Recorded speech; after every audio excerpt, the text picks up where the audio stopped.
You've probably heard of A/B testing, a tried and true method for figuring out which version of a product works best. But have you heard of t-tests?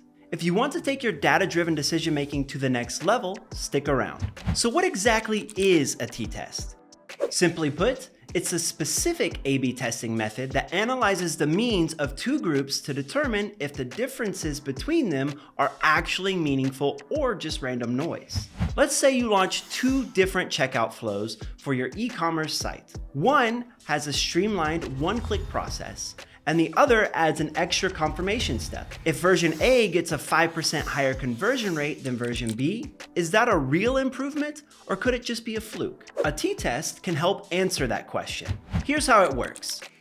You start by setting up a null hypothesis, which assumes there's no real difference between the two groups. Then, using the t-test, you calculate the probability, the p-value, that the observed difference is so unlikely if there were truly no differences that it warrants a rejection of the null hypothesis. If the p-value is lower than the pre-specified threshold, typically 0.05, you can reject the null hypothesis and say, based on the evidence in the data, it's unlikely that the two groups are the same.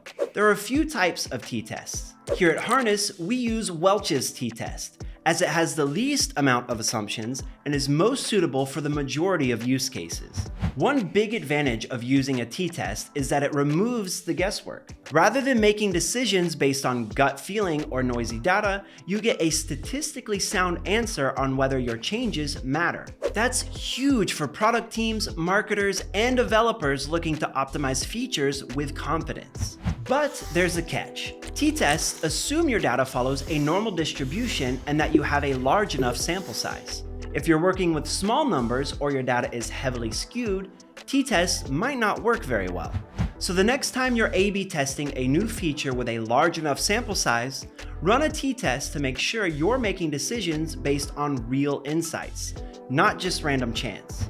If this helped demystify statistical testing for you, hit the like button. And don't forget to subscribe for more insights on data-driven development and optimization. See you next time.